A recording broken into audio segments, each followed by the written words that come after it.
നമ്മൾ നന്നാവുന്നത് ഇഷ്ടമില്ലായിരിക്കും. അതായിരിക്കും ഈ നന്നാവുക എന്ന് പറയുന്നതും ആപേക്ഷികമാണ്. ഹാപ്പി ആയിട്ടിരിക്കുന്നത് ഇഷ്ടമല്ലായിരിക്കാം. ഹാപ്പിനെസ്സും ചില ആൾക്കാർക്ക് പൈസ ആയിരിക്കാം, ചില ആൾക്കാർക്ക് പൈസ അല്ലായിരിക്കും. അവിടെയാണ് ഈ ഡിഫറൻസ് ഓഫ് ഒപ്പീനിയൻ വരുന്നത്. ഈ കമന്റ് ഒക്കെ ചെയ്യുന്ന സമയത്ത് നമ്മൾ വിചാരിക്കൂലേ ഞാൻ എന്റെ ഭാര്യയുടെ മാറി നിൽക്കണം, അങ്ങനെയല്ല ഞാൻ കാരണമാണോ മറ്റേ ആൾ ഇത്രയും ഹേറ്റ് അങ്ങനെ മാറി നിന്നിട്ടൊന്നുമില്ല, എവിടെയും നിന്നിട്ടില്ല. പക്ഷെ ഒന്ന് ഒതുങ്ങിയിട്ടുണ്ട് ഞാൻ.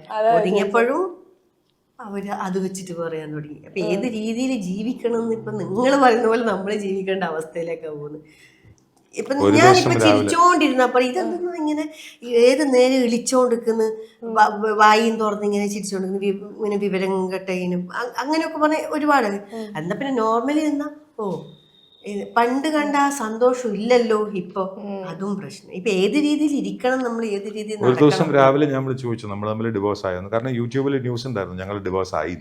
അത് എത്ര പ്രാവശ്യം വന്നു അറിയോ ഡിവോഴ്സ് ആയി വന്നിട്ട്? ഞാൻ അറിഞ്ഞിട്ടില്ല, കാരണം ഞാൻ വക്കീലാണ്, ഞാനാണ് ഫയൽ ചെയ്യേണ്ടത്. ഫയൽ ചെയ്യണമെങ്കിലും ഫയൽ ചെയ്തോ ഇല്ല, എല്ലാ ദിവസവും ചോദിക്കണം. കാരണം യൂട്യൂബിൽ അങ്ങനെ വരാം, എന്തിനാണെന്ന് നമുക്കറിയില്ല. അതും ഞാൻ പറയണു, കഷ്ടപ്പെട്ട് ഓടി നടന്ന് വീഡിയോ എടുക്കുന്ന ആൾക്കാരൊക്കെ ഞങ്ങൾക്ക് അറിയാം. ആരോ എടുത്ത വീഡിയോ വെട്ടി മുറിച്ച് അത് നമ്മള് സംഭവിച്ച ഇവര് ഈ സൂം ചെയ്തിടുന്നോണ്ടാണ് ഈ പ്രശ്നം. ഇപ്പൊ ഇപ്പൊ നമ്മളെ വീഡിയോ കാണുന്നില്ലേ, ആ സൈസാണോ ഞാൻ എന്നെ നേരിട്ട് കണ്ടാല്? അല്ലല്ലോ. എന്നോട് പറയും, ഇതിപ്പം എത്രയോ ആൾക്കാർ പറഞ്ഞിട്ട് അയ്യോ സീരിയലൊക്കെ കാണുമ്പോൾ വലിയ ഹൈറ്റും വെയിറ്റും ഉള്ള ഒരാളിപ്പോൾ അതിൻ്റെ പകുതിയേ ഉള്ളൂ ഞാൻ ശരിക്കും. എന്നെ തന്നെ ഞാൻ ഇന്നലെ ലൊക്കേഷനിൽ പോയപ്പോൾ ഞാൻ പറഞ്ഞു, മേക്കപ്പ് ചെയ്യുന്ന പയ്യനുണ്ട് കേട്ടോ സ്ഥലത്ത്, ചേച്ചിൻ്റെ കമൻറ്റ് ചേച്ചീനല്ല ഏട്ടനെ പറയുന്നത്. ഞാൻ പറഞ്ഞു എടാ കണ്ടിട്ടില്ല, എന്താ ചേച്ചി നിങ്ങളൊന്നും അങ്ങനെ എല്ലാ ആൾക്കാരല്ലല്ല. ഞാൻ പറഞ്ഞു എടാ വീഡിയോ കണ്ട് നോക്കിയ നീ ഇതെന്തെന്നാന്ന് എനിക്ക് കാണുമ്പോൾ നമുക്ക് തന്നെ കണ്ട ഞാൻ ഇത്രക്കല്ല, എൻ്റെ ചേച്ചീൻ്റെ പകുതിയും കൂടി ചേച്ചിയില്ല. നമ്മൾ നേരിട്ട് കാണുമ്പോൾ ഞാൻ ലൊക്കേഷൻ എല്ലാവരും പോയിട്ട് എനിക്ക് മാനസികമായിട്ട് എനിക്കൊരു എന്നെ തന്നെ ഇപ്പം ഞാൻ ഫുഡ് കഴിക്കാൻ പോലും സത്യം പറഞ്ഞാൽ ടെൻഷനാണ് ഫുഡ് കഴിക്കാൻ. ഇപ്പൊ ഏട്ടൻ നിർബന്ധിച്ച് കഴിക്കുമ്പോഴും എൻ്റെ മനസ്സിനകത്തേക്ക് വരുന്ന അറിയാം, ഇത് തിന്നാ തടി വരുമോ. സത്യം പറഞ്ഞാൽ ഇന്നൊന്നും കഴിച്ചിട്ടില്ല, ഇന്നലെ കഴിച്ചിട്ടില്ല, അത് പറഞ്ഞ് വിശ്വസിക്കൂല. പക്ഷെ എനിക്ക് കഴിക്കാൻ തോന്നുന്നില്ല. ഇനിയിപ്പോ ഒരു 10-20 വർഷം കഴിഞ്ഞ് ഏറ്റവും കൂടുതൽ മരണത്തിന് കാരണം കോവിഡോ ഇതൊന്നും ആയിരിക്കില്ല, സോഷ്യൽ മീഡിയയിൽ ഇങ്ങനെയുള്ള കമന്റ് ആൾക്കാരായിരിക്കും. ഇത് കാരണം മാനസികമായിട്ട് അത്രയും തളർത്തിക്കൊണ്ടിരിക്കാണ് ഈ പറയുന്ന വ്യക്തികൾ. ഒന്ന് നേരിട്ട് കണ്ടവരുണ്ടെങ്കിൽ ഞാൻ എന്താണെന്ന് ചോദിക്കും. കഴിഞ്ഞ ദിവസം ഞാൻ പോലീസ് അതോറിറ്റീസ് ആയിട്ട് സംസാരിച്ചിട്ടുണ്ട്. തീർച്ചയായിട്ടും ഞാൻ പ്രൊസീഡ് ചെയ്യാണ്. ഞാൻ പല പ്രാവശ്യം ഇവരൊക്കെ നല്ല കുടുംബത്തിൽ ഇവരുടെ കുടുംബക്കാരെ ദ്രോഹിക്കേണ്ട എന്നൊക്കെ പറഞ്ഞ് മാക്സിമം ഉണ്ടാതിരുന്നതാണ്. പക്ഷെ ഇനിയില്ല. കാരണം അത് ആക്ഷൻ എടുക്കാൻ ഒരു ലീഗൽ കേസ് ഫയൽ ചെയ്ത എന്നുള്ളതല്ല, പോലീസിനോട് ഡയറക്റ്റായിട്ട് പോയിട്ട് ഇതാണ് കാര്യം, സൈബർ സെല്ല് ഈ ഫേക്ക് ID വെച്ചിട്ടോ അല്ലെങ്കിൽ പ്രൈവറ്റ് ആയിട്ട് ലോക്ക് ചെയ്ത് വെച്ചിട്ടോ ഈ ജാട കാണിക്കുന്ന പ്രൊഫൈൽ വെച്ചിട്ടാണല്ലോ ചെയ്യുന്നത്. അത് കുറേ ഫേക്ക് IDs ഉണ്ട്, അതൊക്കെ IP അഡ്രസ് വെച്ച് ട്രേസ് ആവും.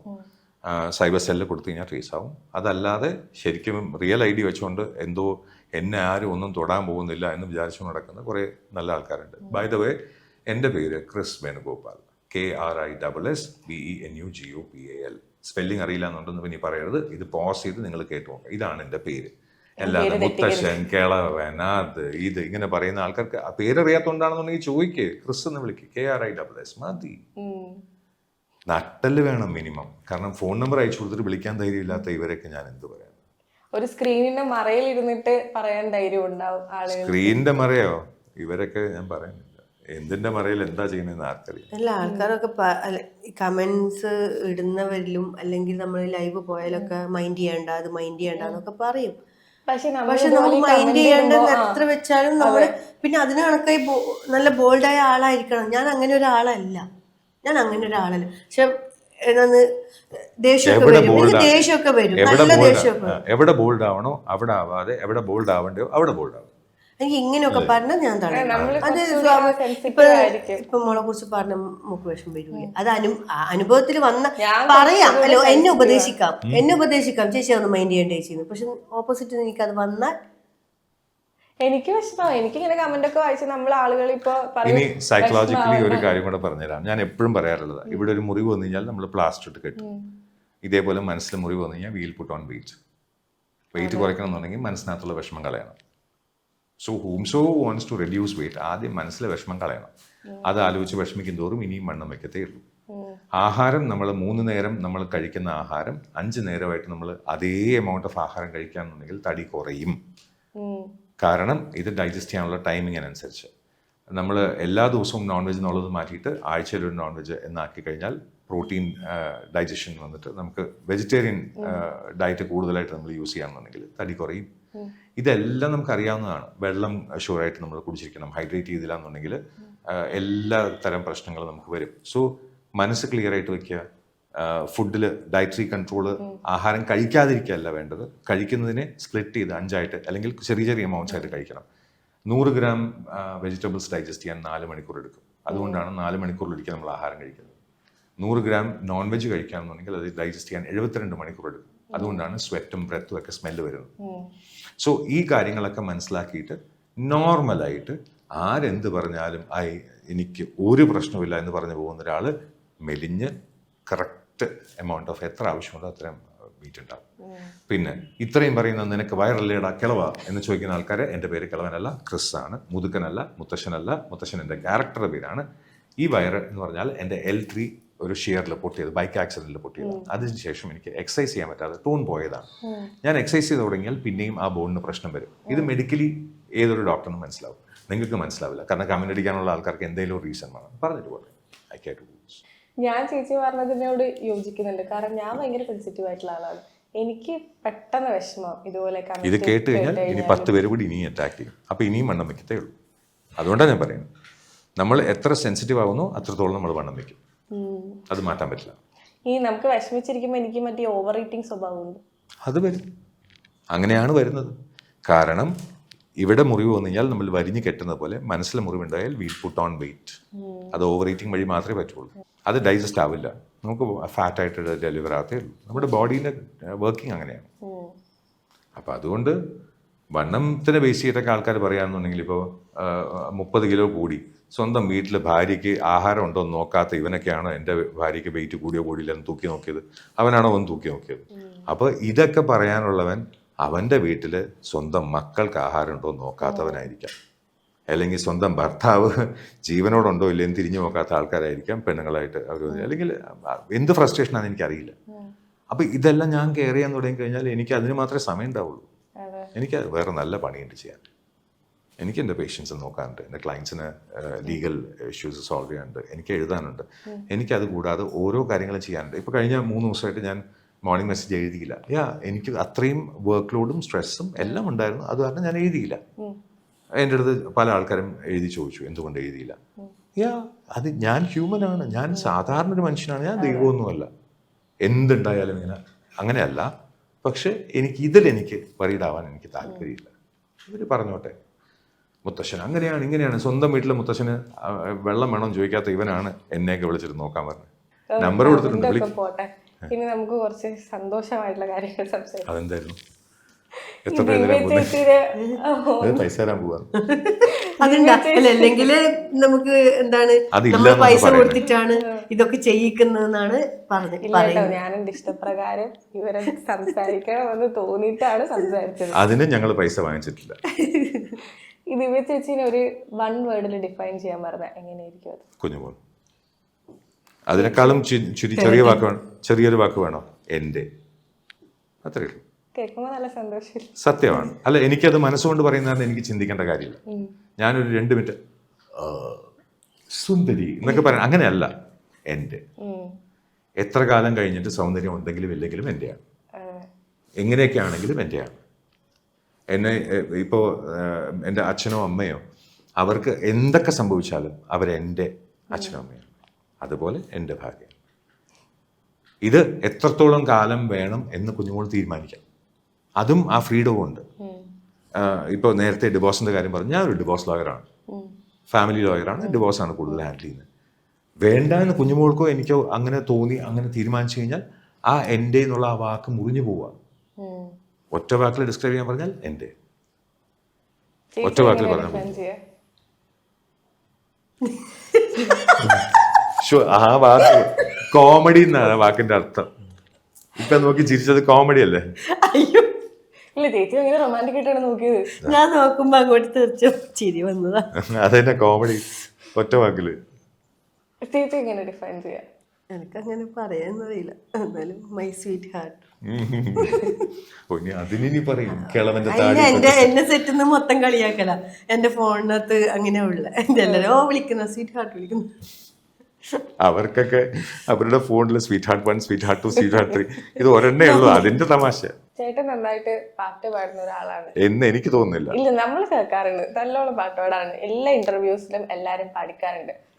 നമ്മള് കുറേ ഹേറ്റ് കമന്റ്സിനെ കുറിച്ച് അത് ഇതൊക്കെ സംസാരിച്ച് നമ്മളിപ്പോ കുറച്ച് റിലാക്സ് ആയി എന്റേന്നും സ്വീറ്റ് ഹാർട്ടെന്നും ഒക്കെ പറഞ്ഞു ആ ഒരു സന്തോഷത്തിൽ ഒരു പാട്ട്.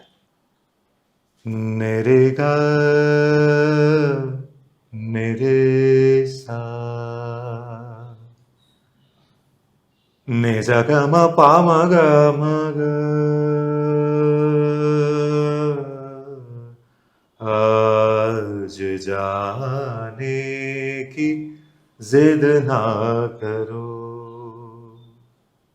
आज जाने की जिद ना करो, यूं ही पहलू में बैठे रहो, यूं ही पहलू में बैठे रहो, आज जाने की जिद ना करो, हाय मर जाएंगे हम तो लुट जाएंगे, ऐसी बातें किया ना करो, आज जाने की जिद ना करो, आज जाने की जिद ना करो. നല്ല രസം കേൾക്കാം. ഇതിന്റെ മീനിങ്ങും Urdu is a very sweet language. ഇന്ന് പോകണമെന്ന് വാശി പിടിക്കല്ലേ. വെറുതെ എൻ്റെ അടുത്ത് പെഹലു എന്ന് പറഞ്ഞാൽ തൊട്ടടുത്ത്, പെഹലു എന്ന് പറഞ്ഞാൽ പെഹല എന്ന് പറഞ്ഞാൽ ആദ്യം, പെഹലു എന്ന് പറഞ്ഞാൽ തൊട്ടടുത്ത്, ഇങ്ങനെ തൊട്ടടുത്ത് ഇങ്ങനെ ഇരുന്നാൽ മതി. ചേച്ചീൻ്റെ അടുത്ത് ഇപ്പൊ ഇൻഡയറക്റ്റ് ആയിട്ട് പറഞ്ഞിട്ട് അല്ല, ഡയറക്റ്റ് ആയിട്ട് ഞാൻ പറയാറുണ്ട്. നാളെ ഷൂട്ടുണ്ട്, വൈകുന്നേരം ആകുമ്പോൾ പോകണം. അതുകൊണ്ടാണ് ഏറ്റവും ലാസ്റ്റ് ട്രെയിൻ എടുത്തത്. എനിക്ക് നാളെ ഇവിടെ കോടതിയിൽ കുറച്ച് വർക്ക് ഉണ്ട്. അപ്പം അങ്ങനെയുള്ളത് കാരണം ഏറ്റവും ലേറ്റസ്റ്റ് ആയിട്ട് അങ്ങ് പുഷ് ചെയ്യും. അപ്പോൾ ഇതിൽ പറയുന്നത് യൂം ഹി പെഹലൂമേ ബേഠേ റഹോ, ഇങ്ങനെ തൊട്ടടുത്ത് ഇങ്ങനെ ഇരുന്നാൽ മതി, വേറെ ഒന്നും ചെയ്യണ്ട. ഞാൻ ചിലപ്പോൾ അങ്ങ് ഇല്ലാണ്ടായി പോകും. ഹായ് മർ ജായെങ്കെ ഹം തോ മിറ്റ് ജായെങ്കെ ऐसी बातें क्या, ഞാൻ പോകുന്നു എന്ന് പറയുന്ന ആ വാക്ക് പോലും പറയല്ലേ എനിക്ക് താങ്ങാൻ പറ്റില്ല. ഉറുദുവിൽ എഴുതുന്നതിൻ്റെ ആ ഭംഗി ഒരു പക്ഷേ മലയാളത്തിൽ ഏതൊരു വ്യക്തി എഴുതിയതാണ്, എനിക്ക് ഒത്തിരി ഇഷ്ടപ്പെട്ടതാണ്. OMV സാറിൻ്റെ ഒരു വരികൾ, ഐ മിസ് യു എന്നുള്ള വാക്കിന് തുല്യമായിട്ട് മലയാളത്തിൽ ഒരു പാട്ടേ ഉള്ളൂ. അരികിൽ നീ ഉണ്ടായിരുന്നെങ്കിൽ എന്ന് ഞാൻ ഒരു മാത്ര വെറുതെ നനച്ചു പോയി. അപ്പൊ അങ്ങനെയുള്ള ഈ ഐ മിസ് യുവിന്റെ മലയാളം എക്സ്പ്ലനേഷൻ എത്രത്തോളം ഭംഗിയാണോ ഇതുപോലെയാണ് ഉറുദുവിലെ എഴുത്ത്. അതുകൊണ്ടാണ് എനിക്ക് ആ ഭാഷയോടുള്ള സ്നേഹവും അത് പഠിക്കാനുള്ള താല്പര്യവും വന്നത്. കാരണം അത്രത്തോളം ഫീൽ ചെയ്ത് എഴുതുന്നുണ്ട് അവര്. ഈ അരികിൽ നീ ഉണ്ടായിരുന്നെങ്കിൽ പാട്ട് പറഞ്ഞല്ലോ, ചേച്ചിനെ നോക്കിയിട്ട് ആ പാട്ട് പാടാം. അരികിൽ നീ ഉണ്ടായിരുന്നെങ്കിലെന്നു ഞാൻ ഒരു മാത്ര വെറുതെ നനച്ചുപോയി, ഒരു മാത്ര വെറുതെ നനച്ചുപോയി. അത് എനിക്ക് അതിന്റെ എക്സ്പ്രഷൻ അങ്ങനെ വേണം, മര്യാദ അങ്ങനെ വരട്ടെ. അപ്പൊ ഇത്ര നേരം നമ്മുടെ ഒരുപാട് സംസാരിച്ചു രണ്ടുപേരോടും. അയ്യോ, ഞാൻ മാത്രമല്ല, പുള്ളിക്കാരെ നന്നായിട്ട് പാട്ട് പാടുന്ന ആള്. ഞാൻ സംസാരിച്ചു ഒരുപാട്, നന്നായിട്ട് പാട്ട് പാടും. പിന്നെ തേനും വയമ്പും നാവിൽ തൂകും വാനം പാടി, തേനും വയമ്പും നാവിൽ തൂകും വാനം പാടി, രാഗം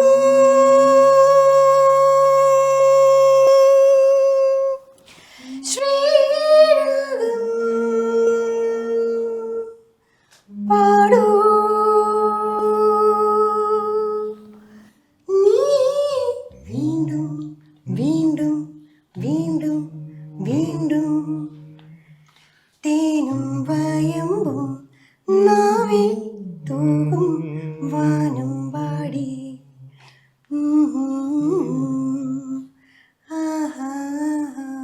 എനിക്കറിയില്ലായിരുന്നു കേട്ടോ ചേച്ചി പാട്ട് പാടുന്നത്. ഞാൻ കണ്ടിട്ടില്ല ഇതുവരെ.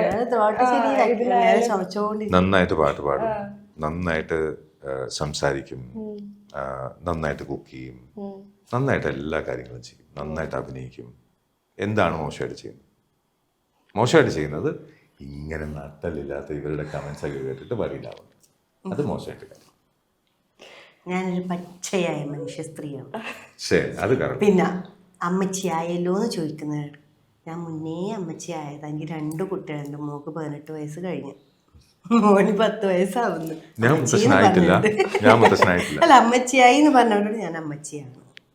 അല്ല, ഈ പറയുന്നവര് 60-70 വയസ്സ് കഴിഞ്ഞ് റിട്ടയർമെന്റും കഴിഞ്ഞ് ഇവരൊക്കെ എന്തിന്റെ കുറവാണ്? ഇതൊക്കെ ഒരു 18 വയസ്സായ കുട്ടി പറഞ്ഞാൽ ഓക്കെ, അവർക്ക് വിവരമില്ലാത്തതുകൊണ്ടാന്ന് പറയാം.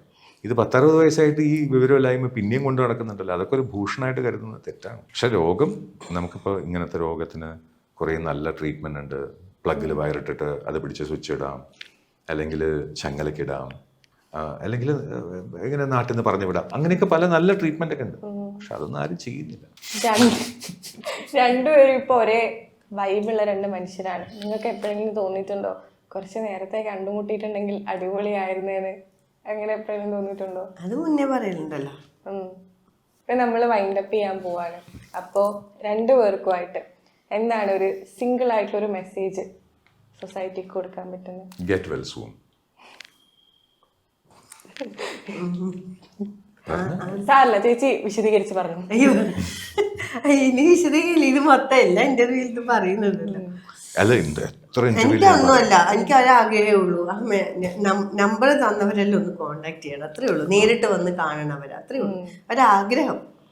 ചീത്ത പറയുന്നവര് നേരിട്ട് വന്ന് കാണണം. എന്നുവെച്ചാൽ ഈ മറയത്തിരുന്ന് കാണിക്കുന്ന ധൈര്യം നേരിട്ട് വന്ന് കാണിക്കണം. നമ്മള് പറയില്ലേ, ചാവാൻ ധൈര്യമില്ല, ചാവാൻ വേഗം ചാവും, പക്ഷെ ജീവിച്ച് കാണിച്ചു കൊടുക്കാൻ പറ്റും. ജീവിച്ചു കൊടുക്കാൻ പറ്റാത്തോണ്ടാണല്ലേ മരിക്കുന്നു, അല്ലേ? അതിന് കാണിക്കുന്ന ധൈര്യം മതി ജീവിക്കാൻ വേണ്ടി. അപ്പൊ ഈ മറിഞ്ഞു നിന്ന് കമന്റ് ഇടുന്നവര് നേരിട്ട് വേണ്ട ധൈര്യം കാണിക്കാം. ഞാൻ നമ്പർ കൊടുത്തിട്ടുണ്ട്, നിങ്ങളൊന്ന് നോക്ക് മെസ്സേജ്. എന്റെ അസുഖം എന്താന്നുള്ളത് പല ആൾക്കാരും പറഞ്ഞായിരുന്നു. നേരിട്ട് വന്ന് കാണിച്ചു കൊടുക്കാം. എല്ലാരും വെൽക്കം ചെയ്യുന്നു. വെൽക്കം. അതെ, വിളിക്കാം, നമുക്ക് കാണാം. എല്ലാരും ഈ കമന്റ് ഈ പറഞ്ഞവര് മാത്രം, അങ്ങനെ ഉള്ളവര് മാത്രം വന്നാൽ മതി. അവർക്ക് മാത്രം നമ്മൾ. അതില് ഈ സ്പെസിഫിക് ആയിട്ട് പറഞ്ഞ് ചെയ്യിപ്പിക്കുന്ന ആ വ്യക്തിയോട് കൂടി ഒരു കാര്യം പറയാനുണ്ട്. എന്തിനാ ടൈം ചെലവാക്കുന്നത്? കഴിഞ്ഞു പോയില്ല, ആ സമയം കഴിഞ്ഞു പോയി. അല്ല, അവരിങ്ങനെ കഷ്ടപ്പെട്ട് ഓരോ ആൾക്കാരെ കൊണ്ട് ഈ കമന്റ് ചെയ്യിപ്പിക്കുന്ന അവരോട് അവരിൽ നിന്ന് നമുക്ക് നേരിട്ട് കാണണ്ടേ? ഒരാഗ്രഹമല്ലേ? നമ്മളെല്ലാരും കാണുന്നുണ്ട്, ഈ പറയുന്നവരെ നമുക്കും കാണണ്ടേ? ആരാണ് നമ്മൾ ഇത്രമാത്രം ടാർഗറ്റ് ചെയ്ത്? ധൈര്യത്തിൽ നമ്മൾ വിളിക്കുന്നത്. നമ്മൾ ഒരു മറവും ഇല്ലാതെ ഓപ്പൺ ആയിട്ട് വിളിക്കുകയാണ്. നമുക്ക് ഒരു മറവുമില്ല, ഓപ്പൺ ആയിട്ട് വിളിക്കുന്നു. 2 പേരെടുത്തും മൂവി വേൾഡ് മീഡിയയിലും കൂടെ ഇത്ര സമയം സ്പെൻഡ് ചെയ്തതിന് താങ്ക് യു. 2 പേരുടെ ബിസി ഷെഡ്യൂളാണ്. ഒരുപാട് നേരം ഈ സോഷ്യൽ മീഡിയനെ കുറിച്ചും ഈ കമന്റ്സിനെ കുറിച്ചും എങ്ങനെയൊക്കെ ധൈര്യമായിട്ട് മുന്നോട്ട് പോകണം, സെൻസിറ്റീവ് ആയിട്ടുള്ള ആളുകൾ എങ്ങനെ അതിനെ ആക്സെപ്റ്റ് ചെയ്യണം എന്നൊക്കെ ഒരുപാട് കാര്യങ്ങൾ ഫിലോസഫിക്കലായാലും ലൈഫ് എക്സ്പീരിയൻസിൽ നിന്നായാലും പറഞ്ഞതിന് 2 പേർക്കും നന്ദി. ഒരുപാട് നല്ല സീരിയലുകൾ, ഒരുപാട് നല്ല സ്റ്റേജസ് 2 പേർക്കും കിട്ടട്ടെ. ധൈര്യമായിട്ടാണ് ഇപ്പൊ ജീവിക്കുന്നത്. കുറച്ചുകൂടി ഹാപ്പി ആയിട്ട് അടിപൊളിയായിട്ട് 2 പേരും ഒരുപാട് കാലം ജീവിക്കട്ടെ. നമുക്ക് ഇനി 1ാമത്തെ ആനിവേഴ്സറി കേക്കൊക്കെ കട്ട് ചെയ്ത് സെലിബ്രേറ്റ് ചെയ്യണം. Thank you. ശരി, താങ്ക് യു.